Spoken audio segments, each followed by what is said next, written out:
नमस्कार, स्वागत है आपका प्रदेश के नंबर 1 डिबेट शो महाबहस में। मैं हूं आपके साथ मेनका चौधरी। खून और पानी साथ साथ नहीं बह सकते, वो भी तब जब हम उसे पानी दें और वो हमारे लोगों का खून बहाए। पुलवामा आतंकी अटैक के बाद से ही न्यूज 18 बार बार कह रहा है, ऐसे देश को पानी नहीं देना चाहिए, उसे बूंद बूंद पानी को तरसाना चाहिए। बागपत में केंद्रीय मंत्री नितिन गडकरी ने ऐसे ही संकेत दिए। फिर शाम तक उन्होंने ट्वीट किया कि सरकार ने फैसला लिया है कि पाकिस्तान जाने वाला पानी रोका जाएगा। ये रिपोर्ट देखिए, फिर अब की बार पानी वाले प्रहार को समझने की कोशिश करेंगे।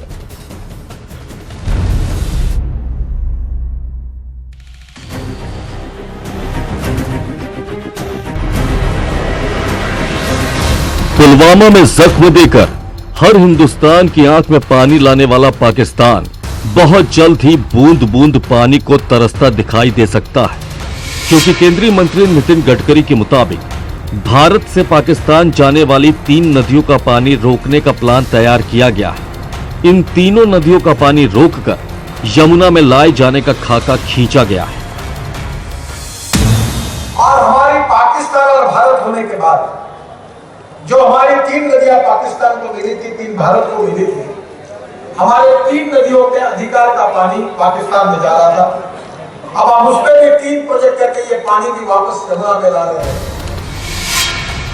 दरअसल 19 सितंबर 1960 में हुए सिंधु जल समझौते के मुताबिक सिंधु, झेलम और चेनाब नदी का पानी पाकिस्तान जाता है, और तो और भारत की नदियों का केवल 20% पानी ही भारत को मिलता है, जबकि 80% पानी पाकिस्तान के काम आता है। ऐसे में अगर पाकिस्तान का पानी रोक दिया जाए तो दहशतगर्दी की फसल उगाने वाला आतंकिस्तान सूखे से ही मर जाएगा। अब यमुना के ऊपर उत्तराखंड और हिमाचल में हम 6 डैम बना रहे हैं, जिसमें यमुना की ताकत 6 राज्यों के बीच में हमने साइन कर ली है। करीब 40 सैनिकों की शहादत का हर कोई बदला मांग रहा है। दुनिया के मंच पर पाकिस्तान को बेनकाब करने के साथ ही भारत ने रणनीति और कूटनीति पर धार देनी शुरू कर दी। सेना को छूट देने के साथ ही सरकार साफ कर चुकी है कि कोई भी दोषी बख्शा नहीं जाएगा। जो भी गुनहगार है उन्हें उनके किए की सजा अवश्य मिलेगी। बहरहाल पाकिस्तान की कारगुजारियां उस पर इस कदर भारी पड़ जानी चाहिए कि पाक की पीढ़ियां भी याद रखें, क्योंकि उसके पाप का घड़ा पूरी तरह से भर चुका है। वहीं अपनी नदियों के पानी रोकने की कोशिश की हर कोई तारीफ कर रहा है। देखना होगा कि सरकार कब तक ये कदम उठाती है। Bureau report, news 18।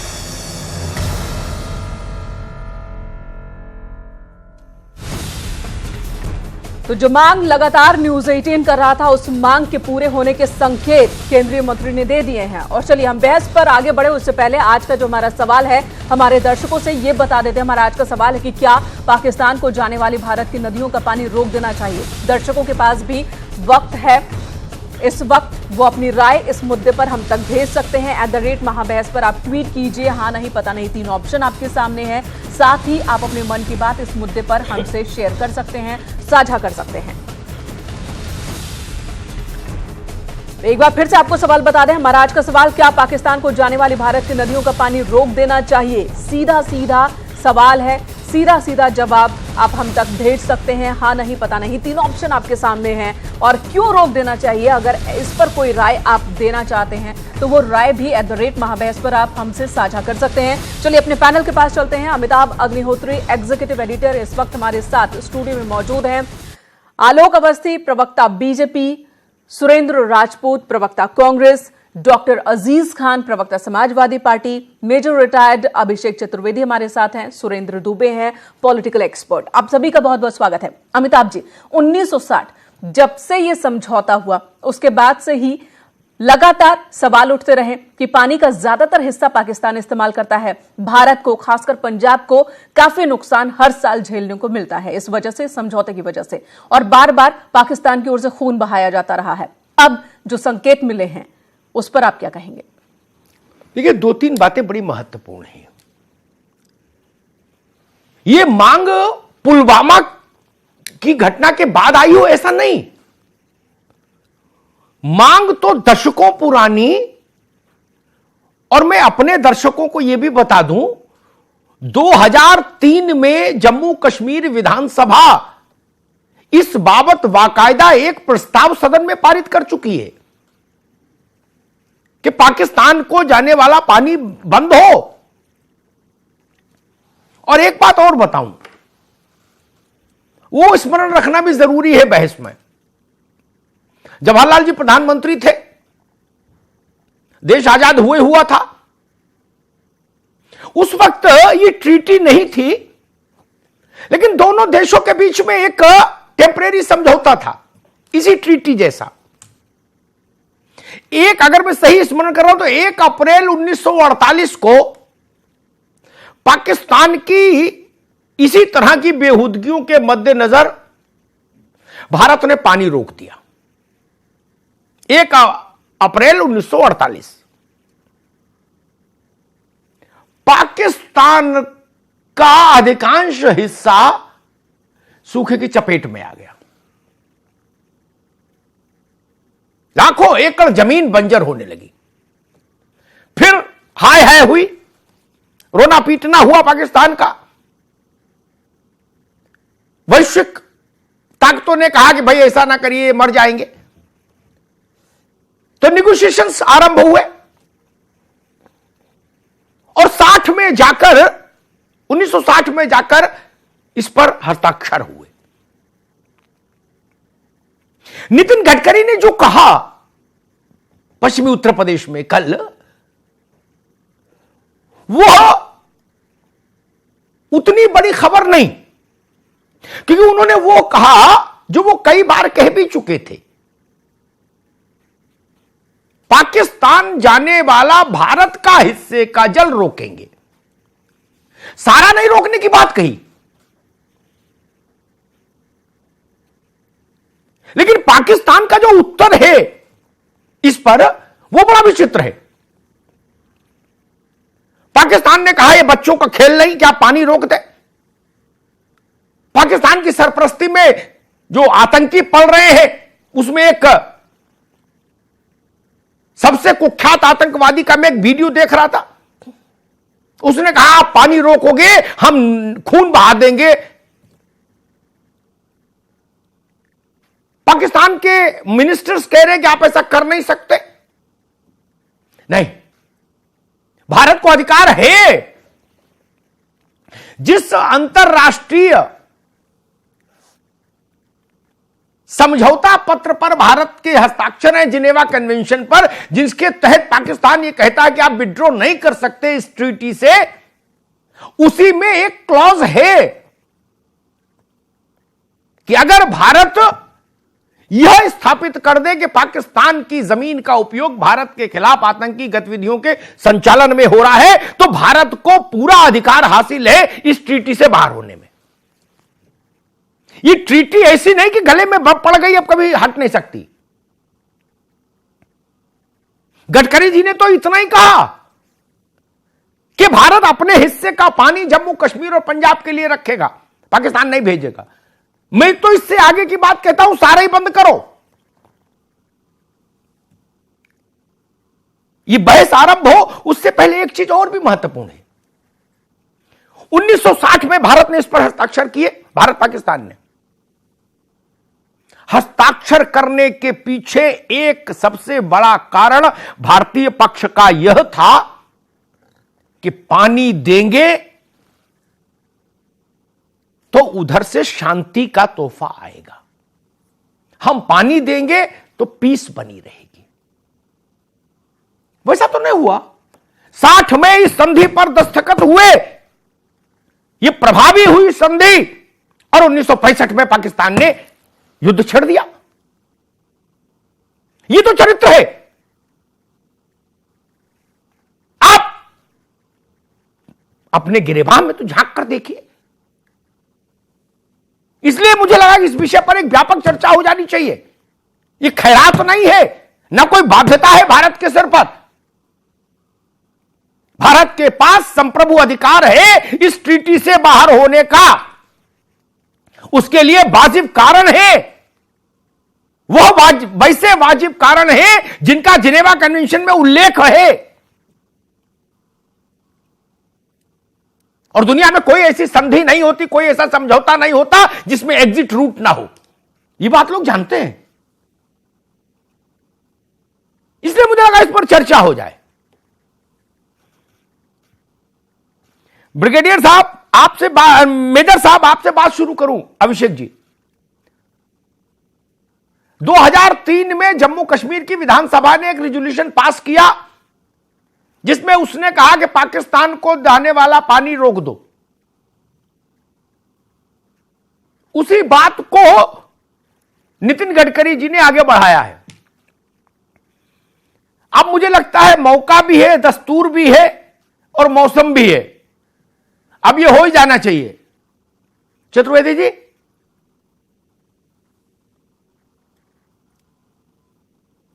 जी बिल्कुल, जिस तरीके के हालात आज हमारे देश में हैं, और मैं समझता हूँ ये बिल्कुल सही वक्त है कड़े फैसले लेने का। और जहाँ तक जो हमारे यहाँ जो आतंकवाद की समस्या है, अगर हमें इसे जड़ से उसका उन्मूलन करना है तो हमें बहुत से ऐसे स्टेप्स उठाने हैं। उसमें कुछ मिलिट्री मेजर्स होंगे, कुछ डिप्लोमेटिक होंगे, और उन डिप्लोमेटिक मेजर्स में ये पानी को रोकना पूरी तरीके से हमारे लिए बहुत अच्छा डिसीजन होगा, क्योंकि आधी लड़ाई हम बगैर लड़ाई ऐसे जीत जाएंगे। एक आर पार की लड़ाई में बहुत ज्यादा नुकसान होगा जान माल का। नहीं अभिषेक जी, बेहतर ये होगा कि आधी नहीं, सरकार जो आज आधी नहीं, आधी लड़ाई नहीं, इसके बाद तो लड़ाई नहीं बचेगी। गोला बारूद का विकल्प हो सकता है, सकते हैं कि बंदूक राइफल का विकल्प हो सकता है, टैंक का विकल्प हो सकता है, तोप मिसाइल का विकल्प हो सकता है, इस कंपनी की लो, उस कंपनी की लो, अमेरिका की लो, जापान की लो, लेकिन पानी का कोई विकल्प धरती पर नहीं। और अमेरिका से बोतल में भर के लाके पानी तो पाकिस्तान अपनी जमीन सींच नहीं लेगा ना नदी पैदा हो सकती है। बिल्कुल, ये तो सही बात है। नहीं जितने जी देखिए, वही बात तो है। अगर ये जो बात अभी कही गई है इसको इंप्लीमेंट कर दिया जाए, जल्द से जल्द इसको इंप्लीमेंट कर दिया जाए, और इतना ना सोचा जाए कि जिनेवा कन्वेंशन में, जैसा कि आपने अभी कहा भी, कि अगर हाँ कुछ उसके इंटरनेशनल, तो आजकल मेजॉरिटी ऑफ द जो कंट्रीज हैं वो भारत के पक्ष में हैं।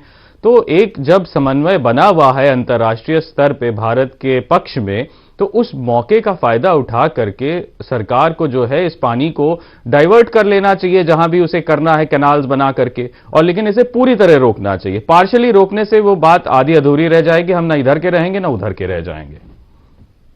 बहुत अच्छी बात की। सुरेंद्र राजपूत जी, सर, अपने हिस्से का और उसके हिस्से का क्या?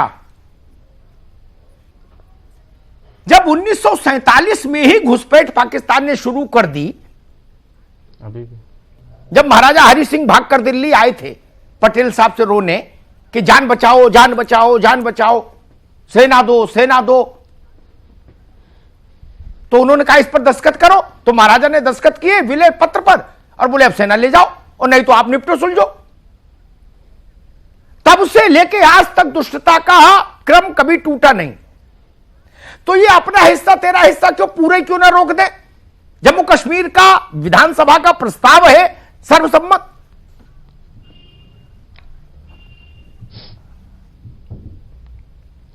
अमिताभ जी, पूरी तरीके से सहमत हूं। भारत सरकार को चाहिए कि इस तरीके की एक कार्रवाई करे, और निश्चित तौर पर अगर पानी जिस तरीके से भी रोका जा सकता हो पाकिस्तान की तरफ जाने से, बिल्कुल हर वो कदम उठाए जाने चाहिए जिससे पाकिस्तान असहाय हो जाए और पाकिस्तान आतंकवाद पर लगाम लगाए। हम सरकार के हर उस कदम के साथ में हैं जो भी कदम आतंकवाद को खत्म करने के लिए और आतंकी पाकिस्तान को खत्म करने के लिए जो भी कदम सरकार उठाएगी, हम उसके लिए पूरी तरीके से तैयार हैं, बगैर किसी इफ के, बगैर किसी बट के, बगैर किसी परंतु के। जाएंगे। नितिन गडकरी जी का जो बयान है कि अपने हिस्से का तो पानी वैसे भी नहीं जाना चाहिए, लेकिन अगर उनके हिस्से का भी कोई पानी है तो निश्चित तौर पर अगर हम युद्ध की नीति में आते हैं और इस तरीके की आते जहां हमारे ऊपर आतंकी हमले लगातार दुश्मन मुल्क करा रहा है, तो उसको पानी पिलाने से लाभ क्या। हम तो चाहते हैं कि सरकार कोई कठोर से कठोर कार्रवाई करे और हम उसके पूरी तरीके से बगैर किसी बट के साथ में हैं। जी, बहुत अच्छी बात की सुरेंद्र भाई आपने। डॉक्टर अजीज खान, रहीम दास ने 5 शताब्दी पहले कहा था, रहीमन पानी राखिए बिन पानी सब सून, पानी गए ना उबरे मोती मानुष चून। तो मोती तो छोड़ो, मानुष का भी और चूने का भी प्रसंग नहीं, लेकिन मानुष नहीं उबरेगा पाकिस्तान में। रोटी के बिना गुजारा हो सकता है कुछ दिन, पानी के बिना कैसे जिएंगे। क्या भारत को इन 3 नदियों से पाकिस्तान जाने वाला पानी स्थायी तौर पर रोक देना चाहिए?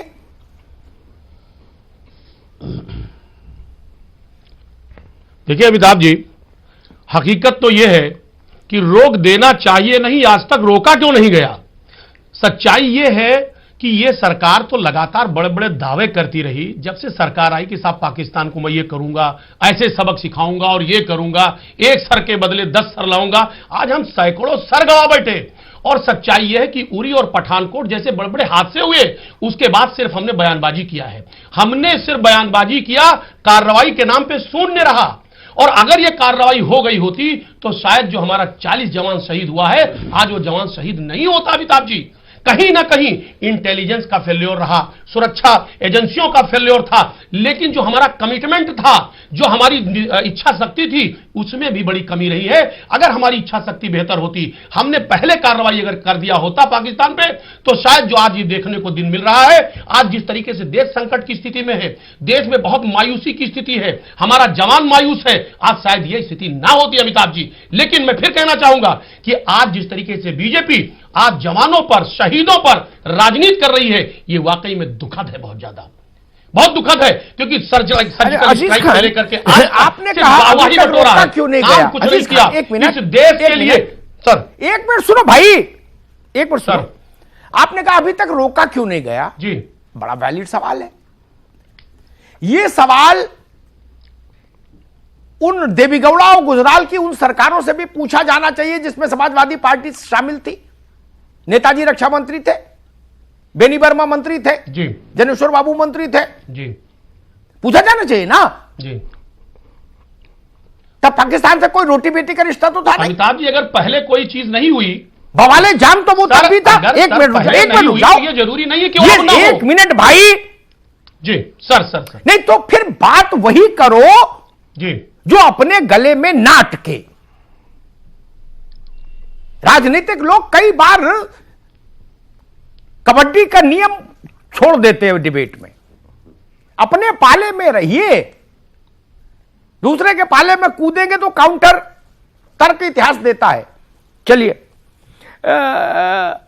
आलोक जी, आपके पास सबसे अंत में आऊंगा क्योंकि आप रूलिंग पार्टी के प्रतिनिधि हैं। सुरेंद्र दुबे जी, अच्छा ठीक है अमिताभ जी, आपके पास सबसे बात मांगू। सुरेंद्र दुबे जी, जी, ये बार बार की चिक चिक कटे, जी, नासे रोग हरे सब पीरा, जो सुमिरत हनुमत बलबीरा, वंस फॉर ऑल सेटलमेंट हो जाए। मैंने तमाम विशेषज्ञों से इस पर चर्चा की। उन्होंने कहा इसके बाद लड़ाई की जरूरत ही नहीं पड़ेगी कभी। पानी रोकने के बाद ना गोली की जरूरत, ना तमंचे की जरूरत, ना परमाणु बम की जरूरत, ना एटम बम की जरूरत, ना मिसाइल की जरूरत। यह अचूक ब्रह्मास्त्र है। मैं क्या भारत को वही चला देना चाहिए अब? अमिताभ जी, देखिए अमिताभ जी, जो पानी रोकने की बात कही गई है, आइडिया बहुत अच्छा है। अभी आपने बताया कि 60 में ट्रीटी हुई, उसके बाद 65 का युद्ध हो गया, हमने एक काम नहीं किया। 71 हम लड़े। अभी मान लीजिए हमने उरी में क्यों नहीं किया, वो भी बड़ी भारी घटना थी, तो हमने उसको सर्जिकल स्ट्राइक के जरिए निपटाने की कोशिश की। आज पुलवामा का पहली बात, पानी कोई नल में, ऐसा नहीं कि नल बंद कर देंगे पानी बंद हो जाएगा। वो एक लॉन्ग प्रोसेस है, 5 साल, 6 साल, 7 साल लगेंगे उसमें, कैनाल बनाने में, डैम बनाने में, सारी चीजों को करने में। वो इतना आसान काम नहीं है जी। हाँ, ये एक दूरगामी निर्णय जरूर है। सवाल ये कि पाकिस्तान को अभी हम क्या जवाब देंगे। देखिए, मैं आपको दो चीजों की ओर ध्यान दिला। एक, कहा गया पाकिस्तान से कि आप जैश के खिलाफ कार्रवाई कीजिए और हमें सबूत दीजिए।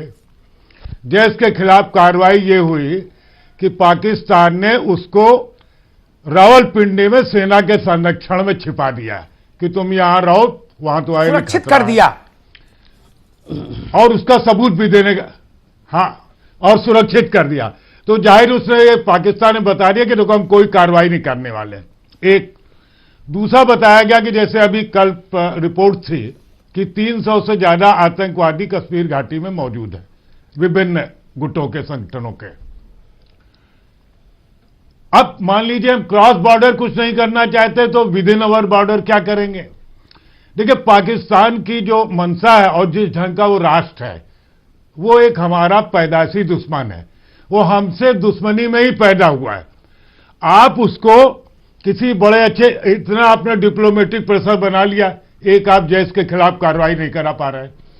हम ये क्या चाह रहे हैं कि हमने पूरा प्रेशर बना दिया दुनिया भर में, चाहते दूसरा आदमी लड़े, पाकिस्तान को निपटाए, और हम ये कहते रहे कि देखिए अहिंसा परमो धर्म। ठीक बात, बिल्कुल ऐसे ठीक बात कोई सुनील भाई राष्ट्र आप। जो है, ठीक है, मैं आलोक अवस्थी के पास चलूंगा। सुनील भाई, आपने अच्छी बात कही, और मैं हमेशा इस बात को कहता रहा कि आपकी लड़ाई कोई दूसरा नहीं लड़ेगा, ना अमेरिका लड़ेगा, ना जापान लड़ेगा, ना रूस लड़ेगा, दूसरा नहीं लड़ेगा। ये बात हर सरकार को समझनी चाहिए। उस सरकार का नेतृत्व मनमोहन सिंह करे तो, और मोदी जी करे तो, और चरण सिंह जी कर रहे थे तो, और विश्वनाथ जी कर रहे थे तब भी। यही बात सत्य है। पड़ोसी आपकी लड़ाई क्यों लड़ेगा? अमेरिका के पाकिस्तान से द्विपक्षीय रिश्ते हैं, वो अपने हानि लाभ के आधार पर निर्णय करेगा कि हमारे हानि लाभ के आधार पर करेगा? कि अमेरिका को सबूत देंगे, कि जापान को सबूत देंगे, कि ब्रिटेन को सबूत देंगे? इनसे कुछ हुआ है क्या? विदेश मंत्रालय में जो लोग कवर करते हैं वो जानते होंगे, जो जन मेरे कुंटलों डोजियर भेज डाले पिछले 25-30 साल में। क्या हुआ उन डोजियर्स पर? यूपी की भाषा में कहूं तो जिस देश को डोजियर भेजे उनने उन पर रखकर समोसा खा लिए, और हम झंडा लिए घूम रहे हैं कि भाई देखिए हमने वो अंतर्राष्ट्रीय बिरादरी को सबूत दे दिए। अंतर्राष्ट्रीय बिरादरी हमारे लिए नहीं लड़ेगी। आलोक अवस्थी, दो मसले सामने आते हैं। सब जानते हैं पानी रोकने का प्रोसेस बहुत लंबा है और व्ययसाध्य भी है। भारत को उस पर एक बड़ी राशि भी खर्च करनी होगी। ये ऐसा नहीं कि मेड़ बना देने से हो जाएगा, कि 4 मजदूर मनरेगा के लगाए और पानी रोक दिया, है ना। उस पानी के लिए एक मुकम्मल व्यवस्था, एक मुकम्मल सिस्टम चाहिए। वो सालों साल का मसला है। तो ये तो हो गया दीर्घकालिक उपाय। आज फैसला ले लीजिए, देश को बता दीजिए, फिर इस पर काम शुरू हो जाए। दूसरा मसला, जो गुस्ताखी अभी हुई 14 तारीख को, उसकी सजा कब? गडकरी जी के इस भाषण से देश आज संतुष्ट नहीं होगा अवस्थी जी ना। अंधा तब पतियाए जब कौड़ी भर पाए। जब पानी रुक जाए तो बताइएगा, तो देश खुश होगा। अभी बहुत साल लगेंगे उसमें, अगर कल से फैसला कर लो। तात्कालिक तौर पर क्या जवाब और कब तक जवाब? आलोक जी। अमिताभ जी, इससे पहले हमारे 2 वक्ताओं ने 2 बातें करी, वहां से शुरू करूंगा। समाजवादी पार्टी के प्रवक्ता ने कहा कि अभी तक रोका क्यों नहीं, और इसमें राजनीति कर रही है भारत की जो है सेना की मृत्यु के ऊपर। देखिए अमिताभ जी, पहली बात तो बहुत नदी है, कोई हाथ लगा कर आज एक दिन में रुक नहीं जाएगी। डिसीजन हुआ है, बांध बनेगा। शाहपुर कांडी बांध रावी नदी पे बन, सरकार ने घोषित करी है। उसी तरीके से रावी व्यास पे एक लिंक करके बांध बन रहा है, जिससे हम जो है इस जो आज बात हुई है वो निर्णय हो चुका है। उन राष्ट्रीय परियोजनाओं को घोषित करके उसमें राज्य सरकार का उसमें कोई अनुसंधान नहीं होगा और पूरी तरह से केंद्र सरकार उसको बनाएगी। हम रोकेंगे पानी। आज आपने देखा होगा 2 कदम भारत की सरकार ने उठाए, उससे पाकिस्तान के अंदर कितनी हलचल मच गई है। मोस्ट फेवर नेशन का उससे हमने हटाया और साथ ही साथ हमने उस कस्टम पे 200% ड्यूटी लगा दी है, यानी कि पाकिस्तान का कोई भी सामान अब भारत में नहीं आ पाएगा, क्योंकि वो इतना महंगा होगा कि उसको कोई यहाँ से ले नहीं पाएगा और ना ही वो भारत से आए हुए सामान को ले पाएंगे। कई मीडिया रिपोर्ट आई, आपने देखा होगा 300 रुपए टमाटर और 200 रुपए प्याज वहां बिकने शुरू हो गया है। बाकी और सामानों में बड़ी वहां पर जो है मारामारी हो रही है। हमको सीधी सी बात है, आज हर फ्रंट पे लड़ना है, क्योंकि जो दुश्मन है उसको हमें साठ्यम समाचरित वैसे ही करना जैसे को तैसा जिसको कहा जाता है, टिट फॉर टैट। हमने बहुत दिन जो है एक सॉफ्ट नेचर की और सॉफ्ट राजनीति करके और एक सॉफ्ट फॉरेन पॉलिसी को लेकर के बहुत काम कर लिया। उसके पहले कई सरकारें आई गई, लेकिन यही नीति बनी रही विदेश की। ये मोदी जी की सरकार में ये नीतियां ऐसे बन रही हैं, इसमें पाकिस्तान को जवाब भी दिया गया, घर के अंदर घुस के मारा गया है और आज जो है वो गोली चलाता है तो उसको गोली से जवाब दिया जाता है। हमारे मित्र अभी दुबे जी ने जो है वरिष्ठ पत्रकार है, उन्होंने कह दिया जी अमिताभ जी आलोक जी एक बात कहूं, उन्होंने जो कहा कारगिल के समय पानी रोकने की प्रक्रिया भारत की विदेश नीति और रक्षा नीति तो अब तक मीडिया हाउस में बैठ करके या सार्वजनिक चर्चा करके तय नहीं होगी। अमिताभ जी मेरी एक आधा सेकंड लूंगा आपसे। भारत की रक्षा नीति और विदेश नीति यहां मीडिया हाउस में बैठ के तय नहीं होगी, ना दुबे जी से पूछ करके तय होगी। हमें अपनी सेना पे, हमें अपने विदेश नीति पे भरोसा होना चाहिए। ये देश की आवाज है और देश की आवाज के अनुसार समय आने पर उनको जवाब दिया जाएगा। वो उसको पब्लिक डोमेन पर ले आएंगे तो फिर जवाब किस बात का देंगे? दुश्मन तो तैयार हो जाएगा आपकी बात पे, आप क्या करने जा रहे हैं। मुझे लगता है कि इनको थोड़ा सा दुबे जी को इस विषय में मैं समझाना चाह रहा हूं कि उनका इस दिशा में जाना चाहिए, उनका ध्यान। जी ठीक है दुबे जी आएंगे आपके पास, एक ब्रेक ले ले फिर आएंगे। लेकिन उससे पहले आलोक जी ने एक बात कही कि मीडिया के मंच पर तय नहीं होगी रक्षा नीति, सामरिक नीति। अच्छी बात है, किसी से पूछ के नहीं होगी, ये बात भी आधी सही है आधी गलत है। राय मशविरा तो करना चाहिए। जवाहरलाल जी भी करते थे, इंदिरा गांधी भी करती थी, वाजपेयी जी भी करते थे। वाजपेयी जी की सरकार तो मैंने बहुत नजदीक से देखी। लेकिन एक बात जरूर कहूंगा आलोक जी से, देश को तब प्रश्न पूछने का अधिकार हासिल होता है जब सार्वजनिक मंच पर आकर कोई घोषणा की जाए। पार्लियामेंट पर अटैक हुआ था, मैं चश्मदीद था। तीसरे पहर मध्याह्न के बाद अटल जी आए देश के सामने दूरदर्शन पर और उन्होंने कहा कि मैं देश को आश्वस्त करता हूं अब की आर पार होगा। तो ये पूछे नहीं आर कब होगा पार कब होगा, और जब पूछे तो बताओ कि मीडिया से पूछ के होगा क्या? नहीं ना, ये लोकतांत्रिक व्यवस्था है। यहां जवाहरलाल नेहरू पर भी सवाल हुए चीन युद्ध के बाद, जवाहरलाल नेहरू पर भी प्रश्न हुए। मुझे लगता है ये व्यवस्था और ये परंपरा बनी रहनी चाहिए। और एक सवाल आलोक जी से और भी रहेगा, उन्होंने कहा वक्त आएगा तो कार्रवाई होगी, वक्त कब आएगा? अमिताभ जी, भारत वियना समझौते के लॉ ऑफ ट्रीटी के धारा 62 के तहत इस संधि से निकल सकता है, इस आधार पर कि पाकिस्तान लगातार आतंकी गतिविधियों को भारत में बढ़ावा दे रहा है। लेकिन भारत ने अब तक ऐसा नहीं किया। अब मजबूरी इंसानियत को निभाने की रही या विश्व पटल पर खुद को बड़ा दिल का देश दिखाने की रही, पता नहीं। क्या मौजूदा सरकार की सोच इससे अलग है? यह कदम उठा सकती है ये सरकार? देखिए, कदम तो बड़ा है, निकलने का रास्ता भी है। आज ब्रह्मचैलानी ने बहुत अच्छा एक राइटअप लिखा है। ब्रह्मचैलानी सामरिक मामलों के अच्छे जानकार हैं हिंदुस्तान में, जो कुछ लोग, उनमें से वो एक हैं। इसी वियना ट्रीटी का उन्होंने जिक्र किया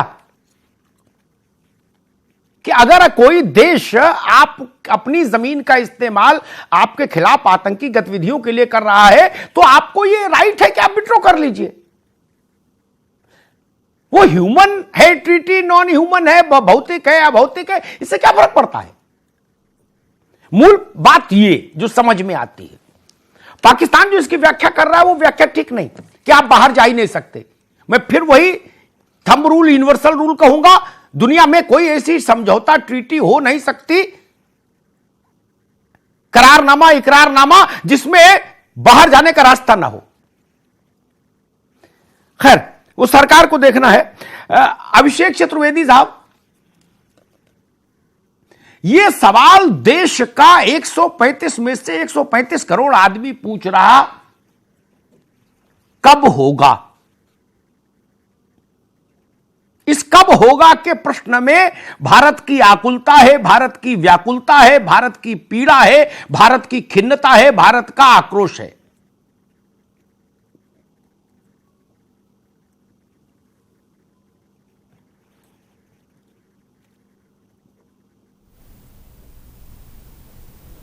आप कौन से? जी अभिषेक जी। अमिताभ जी, इसमें हाँ, ये बात सही है कि आज पूरा देश जो है वो एक आस लगाए है सरकार से, सेना से, कि वो जो अभी हाल में हुई घटनाएं हैं और जो इससे पहले हुई घटनाएं हैं वो बिल्टअप हो गई हैं लोगों के दिल में, जहन में उनके, कि इतने टाइम से हम लोग यही देखते आ रहे हैं, अब इसका कुछ परमानेंट सोल्यूशन निकाला जाए और पाकिस्तान को जो है सबक सिखाया जाए। ये भाव जो है हर हिंदुस्तानी के मन में है। अब यहां सवाल ये उठता है कि सरकार और सेना इस पे क्या करेगी। सेना को ले, जैसा कि प्रधानमंत्री जी ने कहा है कि उन्होंने ये जो फैसला है ये सेना पे छोड़ा है, तो हम उसकी बात नहीं करेंगे कि सेना क्या करेगी, कब करेगी, वो एक दूसरा विषय हो जाता है। उसके अलावा जो डिप्लोमेटिक एफर्ट्स हैं, जिसमें आज नितिन गडकरी जी का बयान था, तो इस तरीके के और भी कई फैसले हैं जो सरकार कर सकती है। जैसा आपने कई बार चर्चाओं में सुना ही होगा पहले भी, कि हम जो है पाकिस्तान को जो है अंतर्राष्ट्रीय स्तर पे एक टेररिस्ट नेशन घोषित करें।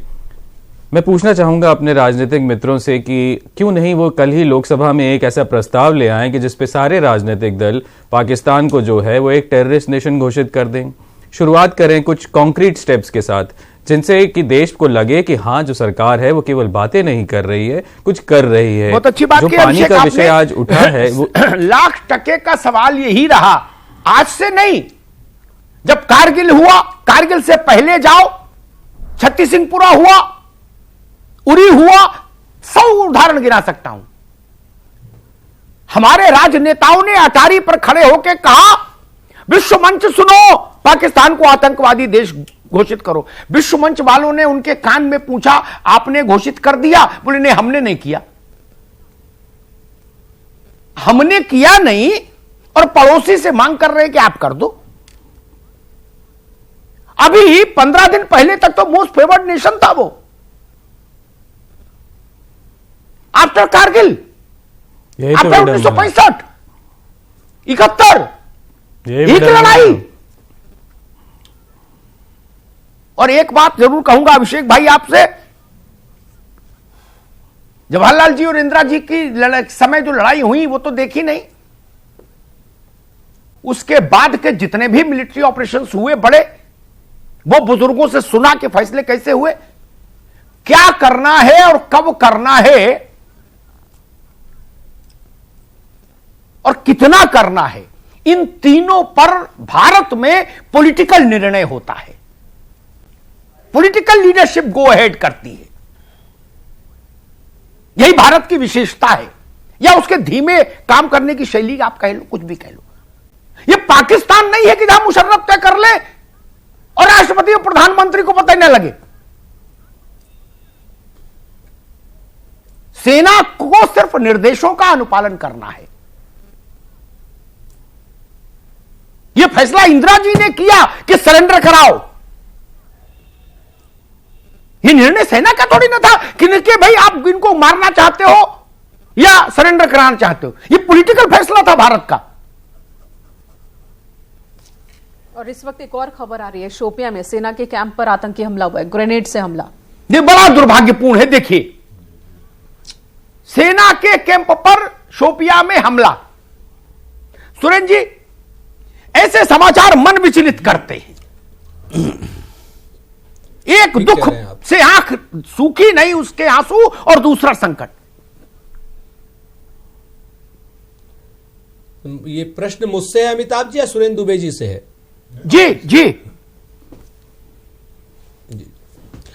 देखिए, बड़ी स्पष्ट बात है, आतंकवादियों को जब तक जड़ से नहीं खत्म करेंगे, आतंकिस्तान है पाकिस्तान, और पाकिस्तान के विदेश नीति में आतंक का एक बड़ा प्रभाव है। आईएसआई हो, पाकिस्तान की आर्मी हो, पाकिस्तान की सेना हो, पाकिस्तान के क्या नाम सिविल हुक्मरान हो, सबकी जड़ में आतंक है।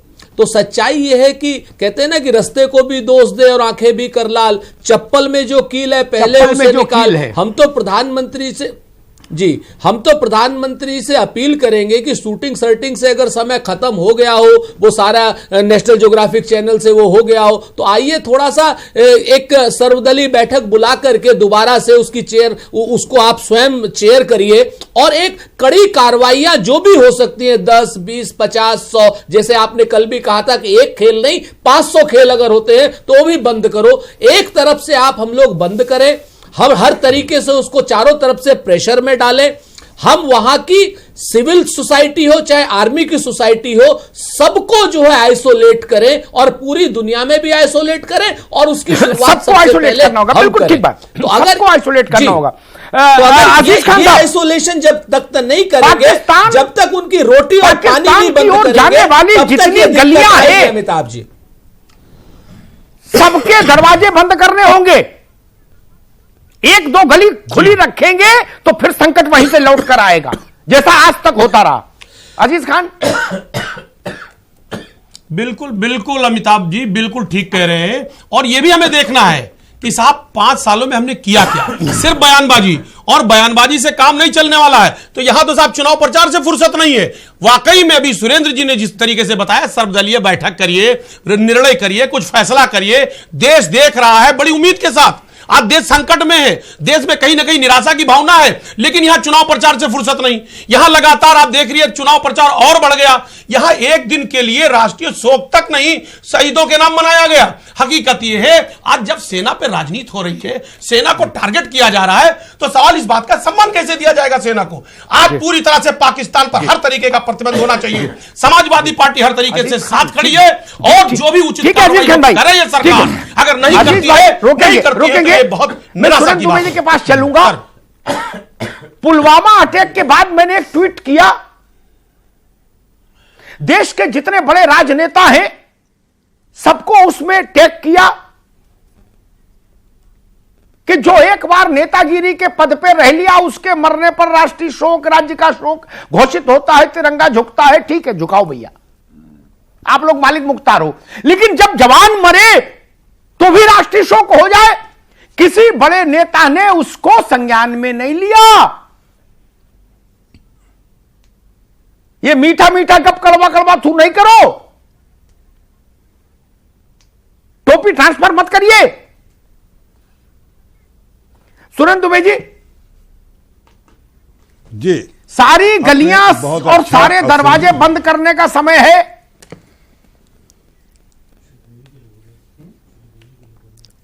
देखिए, बार बार जैसे अभी एक प्रस्ताव सुरेंद्र राजपूत जी ने दिया, मैं कहता हूं कि अब आपको किसी ऑल पॉलिटिकल पार्टी की कोई जरूरत नहीं, क्योंकि पॉलिटिकल पार्टी ने आपको एक सादे कागज पर लिख के दे दिया कि we are with you.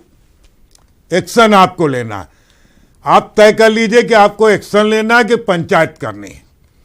Panchayat कर रहे हैं, उसी का नतीजा है कि अभी देखिए आर्मी कैंप पर हमला हो गया। यानी पाकिस्तान ताल ठोक के खड़ा हुआ कि आओ लड़ो, देखते कितना, और हम के मोहल्ले भर के पहलवान इकट्ठा कर रहे हैं। देखो देखो यार, ये आदमी हमको बहुत तंग कर रहा है। तो मोहल्ले के पहलवान कह रहे हैं कि भैया ठीक है, तुम भी लंगोटा गोटा बांधो, लड़ो, हम देखेंगे कि कोई और ना बोलने पाए। ये एक स्थिति होती। अभी जैसे पानी पर चर्चा हो रही, जब शाम को खबर आई तो मैं काफ़ी देर इसको गंभीरता सोचता रहा कि आखिर इसको कैसे लागू किया जाए, क्या दिक्कतें। मैं अभी एक चर्चा के लिए सिर्फ जिक्र कर रहा हूं, चुनाव है लोकसभा का, उसके बाद विधानसभा के भी चुनाव जम्मू कश्मीर में होंगे, और कल को वहां एक मिली जुली सरकार आ जाएगी, तो क्या पानी रोकने का निर्णय आगे बढ़ पाएगा? ये हमारा जो पॉलिटिकल, ये ठीक है, आपने बड़ा महीन बात उठाई है सुरेंद्र भाई। पुराने अनुभव कड़वे हैं देश के, ठीक बात है। आलोक अवस्थी, सारी गलियां सारे रास्ते बंद होंगे कि नहीं? और एक बात और कह दूं, आप जवाब दो, उसमें आपको आसानी रहेगी। शास्त्री जी के समय युद्ध हुआ, कैबिनेट कमेटी ऑन सिक्योरिटीज की बैठक बुलाई गई, सेनाध्यक्ष वहां थे। सेनाध्यक्ष ने भारत की परंपरा के अनुरूप पूछा, प्रधानमंत्री जी क्या चाहते हैं आप, क्या करना है का आदेश। इतिहास बताता है, शास्त्री जी का उत्तर था, करना आपको है, निर्णय आप लीजिए, हमको बताइए भारत सरकार के रूप में हम आपके लिए क्या क्या साधन उपलब्ध कराएं।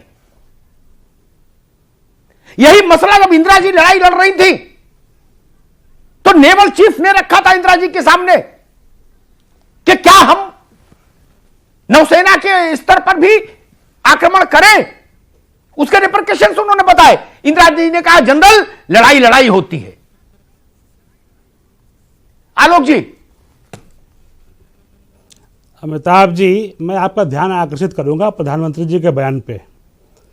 उन्होंने साफ कहा था कि मैंने सेना के कमांडर्स को ये कह दिया है कि समय, स्थान और जगह आप तय करें और आपके हाथ खुले हैं, आप इस पे आगे बढ़ें। और मुझे लगता है कि हमें अपने देश के कमांडर्स पे भरोसा करना चाहिए और वो उस पे उचित समय पे अपनी कार्रवाई करेंगे। राजनीतिक स्तर पे सरकार अपनी कार्रवाई कर रही है। उसने जो है अमेरिका को उनके पीछे से हटाया, उसने पूरे विश्व को आज अलग किया पाकिस्तान से। पाकिस्तान के साथ कोई नहीं खड़ा है। लेकिन मैं बात करना चाहता हूं अमिताभ जी, दो पॉलिटिकल बातें यहां पे जो है हुई हैं।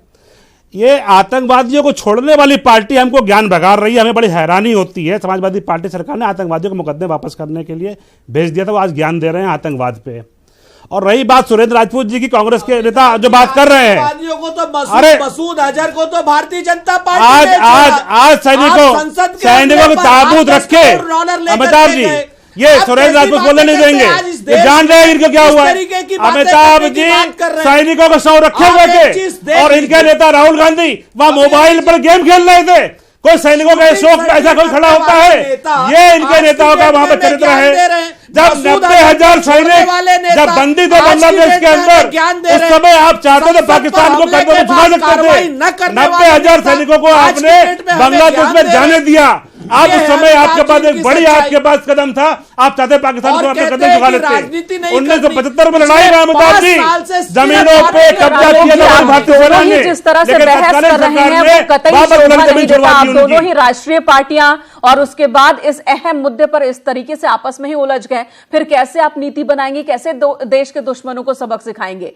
एकता की जो बात करते हैं वो बात बस 7 दिन बाद ही खत्म नजर आती है। चलिए, हमने आज का सवाल किया था कि क्या पाकिस्तान को जाने वाली भारत की नदियों का पानी रोक देना चाहिए। हमारे दर्शकों से ये हमारा सवाल था, जिस पर जवाब हमें मिला है। और जवाब के मुताबिक हम आपको बता दें कि 91% लोग कहते हैं कि हाँ, पानी रोक देना चाहिए। 7% का जवाब न में है। 2% कोई राय नहीं बना पाए हैं। अमिताभ जी, आपका एडिटोरियल कमेंट। देखिए, मैं तो सारे राजनीतिक दलों से कहूंगा और सरकार से खासतौर पर, देश का मैंडेट सामने है। 91% आवाम चाहता है कि पाकिस्तान को जाने वाली हर गली बंद करो, पानी रोको, पूरा की पूरा पानी रोको। 1960 में भारत ने हस्ताक्षर किए थे कि पानी देंगे तो पाकिस्तान की आंख में इतना तो लाज का पानी रहेगा कि शांति से हमको भी रहने दे। हमने पानी दिया, आपने उसके बदले में आतंकवाद दिया। और बार बार सेना की ऊपर बात आती है। अभिषेक बैठे हैं यहां, भारतीय सेना का प्रतिनिधि मान लीजिए, इनको रिटायर्ड है क्या, फिर भी सैनिक हमेशा सैनिक होता है। यह मामला बड़ा गंभीर है। जब सियासत ये कहे कि सेना पर छोड़ दिया और जनता को लगे कि कार्रवाई नहीं हो रही निर्णायक, तब आक्षेप का घेरा सेना के सिर आता है। युद्ध का यश राजनीतिक नेतृत्व के पास जाता है। इंदिरा जी के पास गया, शास्त्री जी के पास गया, अपयश भी नेता के सिर आता। जवाहरलाल जी, चाइना वॉर, इतना लाडला नेता, तो जब माला आपके गले में पड़े